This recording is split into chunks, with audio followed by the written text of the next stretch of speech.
여러분 안녕하십니까? 6월 11일 수요일 모닝와이드 시작합니다. 이재명 정부의 1호 법안으로 내란 특검법과 김건희 특검법, 최상병 특검법까지 이른바 3대 특검법이 어제 공포됐습니다. 내란 특검법엔 윤석열 전 대통령의 외환과 군사 반란 혐의가 포함됐고 또 김건희 특검법은 그동안 김건희 여사 관련해 제기됐던 사실상 모든 의혹이 수사 대상입니다. 오늘 첫 소식 박하정 기자가 보도합니다.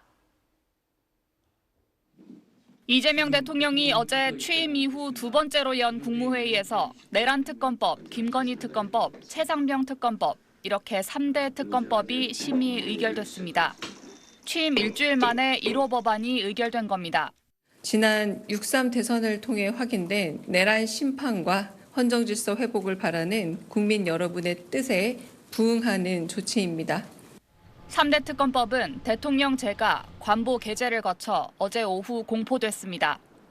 윤석열 전 대통령의 12.3 비상계엄 선포와 관련한 의혹을 수사하게 될 내란 특검은 모두 11개 혐의를 수사 대상으로 삼습니다.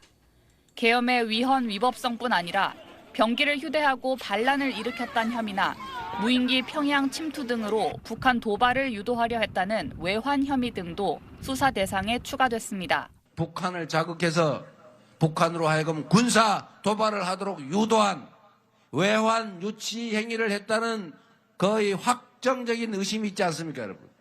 김건희 여사 관련 의혹을 수사하는 김건희 특검은 가장 많은 16건의 의혹들을 수사 대상으로 삼았습니다.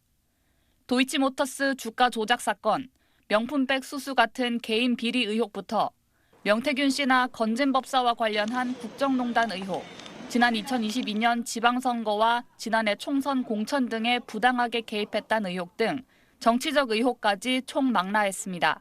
최상병 특검은 2023년 7월 실종자 수색작전 중 숨진 해병대 최상병 사망 사건의 사고 경위와 수사 외압 의혹을 다룹니다.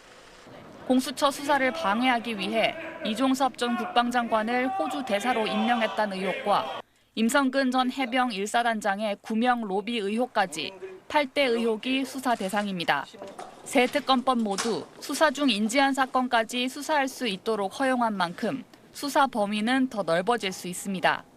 이 대통령은 새 특검법 모두 윤석열 정부가 거부권을 반복 행사에 지연됐었다며 멈춰있던 나라를 정상화하는 데 반드시 필요한 수순이라고 말했습니다.